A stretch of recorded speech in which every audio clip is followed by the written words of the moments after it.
Salut la compagnie, c'est Jules Melon et aujourd'hui dans un Pro-Ciné Critique, un peu plus d'un mois avant la sortie d'Astérix et Obélix, l'Empire du Milieu de Guillaume Canet, je reviens donc sur le dernier long métrage live action d'Astérix qui n'a pas été traité sur la chaîne, sorti il y a un peu plus de 10 ans, Astérix et Obélix au service de sa majesté, réalisé par Laurent Tirard, qui a fait pas mal de films Petit Nicolas, ou dernièrement Le Discours, qui était bien sympa.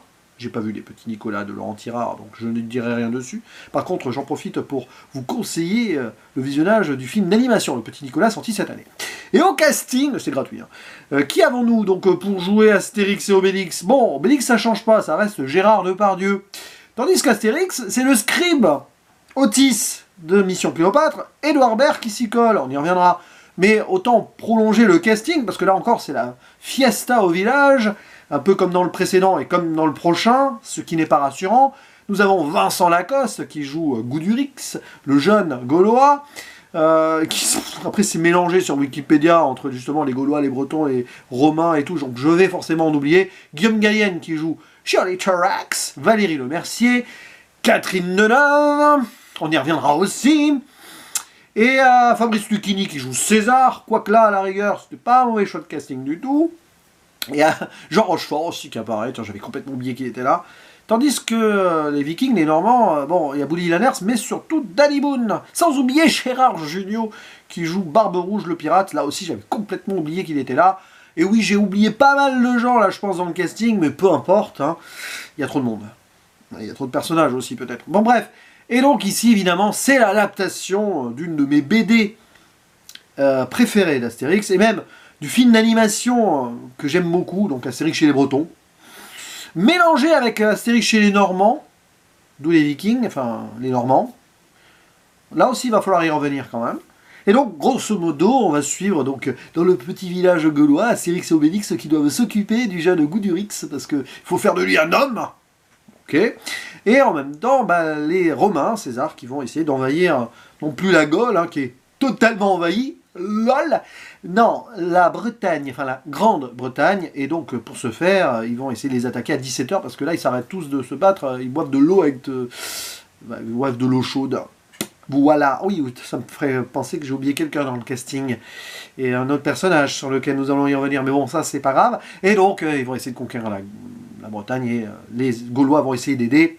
Et comment faire peur aux Bretons aussi grâce aux Vikings, oh là là, aux Normands, pardon. Synopsis, allez, c'est pas grave, hein. Vous avez lu la BD Astérix chez les Bretons et celle chez les Normands, vous avez vu Astérix chez les Bretons, bon allez, hop, on mélange un peu tout ça, et on en fait ce film. Alors j'ai un souci avec ce film, c'est bizarre parce que la première fois que je l'avais vu, bizarrement j'avais apprécié. Hein, l'ambiance Astérix chez les Bretons, je me suis laissé porter, c'est hop, passé comme une lettre à la poste. Quand je l'ai revu il y a quelques années, ça a été l'effet inverse, une grosse douche froide. Donc là je me suis dit, tiens, quel va être le troisième visionnage? Enfin, comment vais-je le ressentir? C'est pas brillant, hein. C'est moyen. Je vais quand même être déjà gentil et sur un point, c'est que par rapport à Astérix aux Jeux Olympiques, c'est quand même beaucoup plus buvable et digestible. Ouais. Digestible? Bon, je sais pas. Oui, mais c'est moins moche, c'est moins mauvais, c'est moins lourd, mais quand même, il y a de gros soucis dans ce film. Et pourtant, il y avait des bonnes intentions sur le papier, on sent qu'il y a des scènes qui sont plutôt pas mal, mais l'alchimie globale ne se fait pas. Pour moi, ce film est juste un rapiessage de pas mal de choses qui sont pas si inintéressantes que cela, avec quelques choix discutables, mais bon, on va y revenir un petit peu. Mais sur l'ensemble, il y a comme si on avait tous les ingrédients corrects en tout cas, qui n'arrivaient pas à se marier ensemble, et tu ressors de là en te disant, bon, t'as vu un film Astérix? Oui, non, pas trop. C'est assez cheap aussi par moment. Tu crois pas trop au décor. C'est peut-être voulu, genre un retour plus à un mode animation, enfin, hommage au BD, au film d'animation d'antan, moins d'effets. Mais à ce moment-là, pourquoi s'entourer d'un casting aussi froid et parfois juste mis là pour l'argent ou pour mettre en avant des personnalités? Parce que c'est un peu ça le problème du film, c'est que ça aurait dû revenir à une certaine forme de source, avec moins de gens bankable et plus de réflexion peut-être sur l'écriture. Parce que là, voilà, Catherine Deneuve, on nous rajoute cette reine hein, qui n'est pas là dans la BD et dans le film d'animation. Avec l'anachronisme, oui, le film joue sur l'anachronisme, mais il le fait plus ou moins bien. C'est pas la meilleure idée du film. Alors oui, il y a eu Alain Delon en César, Catherine Deneuve en reine d'Angleterre. On la sent pas du tout impliquée dans le film. Vraiment pas. C'est pas qu'elle joue mal, c'est qu'elle est là. C'est tout. Voilà, elle vient chercher le cachet. Hein. Pareil donc pour l'insertion des Normands. Ils ne servent strictement à rien au film. Danny Boone, oui. Là pareil, il est là, pouf, il s'insère un peu dans l'histoire parce que c'est Danny Boone, il faut quand même lui donner du temps d'antenne. Mais non, ça ne marche pas, ça ne mixe pas à l'ensemble. Bon, Goudurix, lui, oui, à la rigueur, ça fait une péripétie intéressante. Et Vincent Lacoste, il n'était pas à son top sur ce film non plus. De toute façon, il a une meilleure carrière par la suite, quand même. Hein. Depuis, en tout cas, il s'en est bien sorti de tout cela. Non, il y a des trucs là, ça ne colle pas. Le seul truc qui va marcher, malgré tout, j'ai envie de dire, c'est Edouard Baird en Astérix, sur le papier. Enfin non, ça marche et ça marche pas à la fois. Edouard Baird s'en sort, c'est ça que je veux dire. Mais le souci, c'est qu'on a l'impression d'avoir le scribe autiste pendant tout le film. Et même qu'il a même ce phrasé-là, on joue sur ça. Le film joue sur cela. Même il y a une référence à un moment, là, quand il se fait torturer par un bourreau. Non, non, il faut pas ça. Tu peux faire des références avec d'autres films et tout, mais faire une référence à un autre film Astérix où il joue un autre personnage, c'est très maladroit comme choix, je trouve. C'est très maladroit. Et du coup, non. Non, ça ne fonctionne pas du tout, ça. Même si, justement, quand même, c'est ce que je voulais dire, Edouard Baird fait le boulot. C'est un bon acteur, et l'aspect comique et sa façon, sa diction et tout, oui, mais pas pour ce personnage-là. Fabrice Lucchini en César, ça marche fort bien. À un moment, on va quand même, de façon artificielle, comme beaucoup de choses dans le film, faire un face-à-face entre lui et Edouard Baird qui, oui, est bon, mais dans l'intrigue globale et dans le lore global du film, non. C'est-à-dire qu'il y a des trucs qui fonctionnent, mais pris à part. Des extraits, ça passe, quoi. Je dis référence à Star Wars, mais c'est gratuit. Et là aussi, on essaye de faire un écho à Mission Cléopâtre avec le personnage de Dieudonné Dark Vador, mais non. Non, le film manque de personnalité, en fait. Parce qu'on sent qu'ils veulent reprendre des trucs en respectant des choses d'avant, BD ou film d'animation, et aussi rendre hommage même à d'autres films Astérix ou à d'autres films autres, hein, Pirates des Caraïbes, il y a même Klaus Badelt qui a composé la musique, incroyable. Bon, il y a plein de petits trucs comme ça, mais globalement, le film n'arrive pas à s'émanciper de cela, et t'as l'impression d'avoir une forme d'hommage grandiose, et sans trop prise de risque, et avec des personnages en plus qui ne se marient pas du tout à l'ensemble et à l'intrigue, et voilà. Après, l'anachronisme global, bon, on est en 2012, et ça se sent. On sort de la présidence Sarkozy, et Laurent Tirard, et donc le ou les scénaristes autour, j'ai pas vérifié, lui et un autre, ont voulu se faire plaisir. Avec le migrant sans papier, indien. Tout ça pour l'histoire du thé, hein, rappelez-vous. Et à un moment, les finances du palais, là, avec les visites de Cléopâtre, on se pose des questions. Hein, ça rappelle Kadhafi aussi, qui était venu voir Sarkozy, et autre chose. Donc, ok, pourquoi pas. Mais c'est pas trop dans le ton par moment. Et donc, l'histoire du sans-papier indien, qui s'appelle Pain d'épices, joué par Atmen Khelif, c'est très maladroit.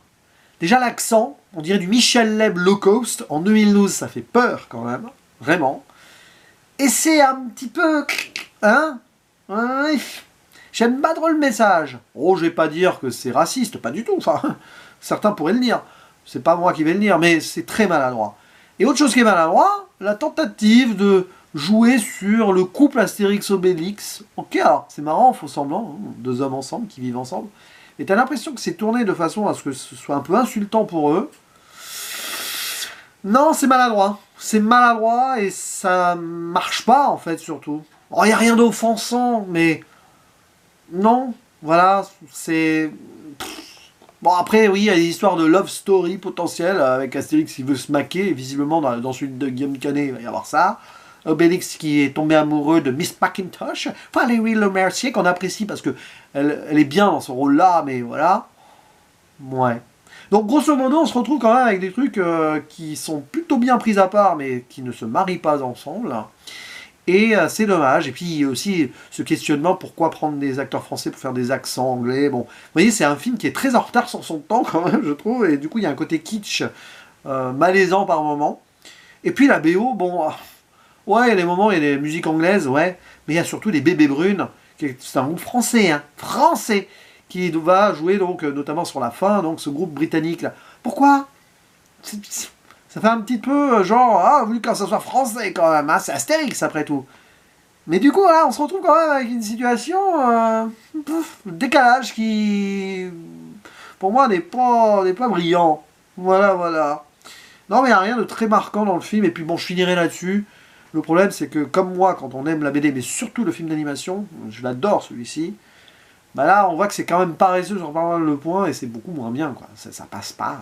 Le match de rugby à la fin, là, quand il goûte les tonneaux. Ouais.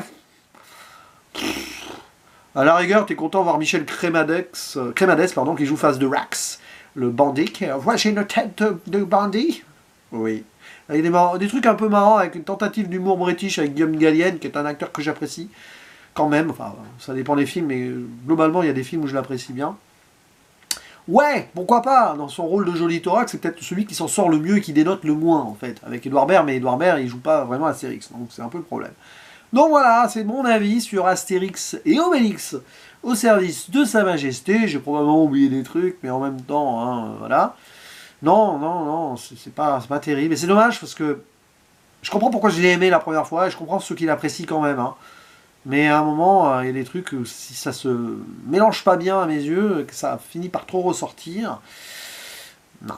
Voilà. Eh ben, espérons maintenant que celui de Guillaume Canet soit bien, mais avec tout le casting, et ça joue là-dessus, hein, avec les affiches séparées sur chaque personnage, ça sent quand même le brûlot qui va devoir se reposer sur son casting, et pas le casting qui se repose sur le film. Ce qui a été le problème des Jeux Olympiques, et au service de Sa Majesté. Mais Chabat, il a réussi, lui, à faire épouser le casting à son film Mission Cléopâtre. Peut-être que Guillaume Canet fera la même chose. D'après les premières bandes annonces, même si je ne juge jamais un film sur les bandes annonces, en même temps le message qu'on veut nous faire passer, c'est pas gagné d'avance. Bref, à vous la parole, que pensez-vous de ce Au service de Sa Majesté? Est-ce que vous préférez la BD ou le film d'animation? Et voilà, hein, on en parle. À la prochaine, ciao.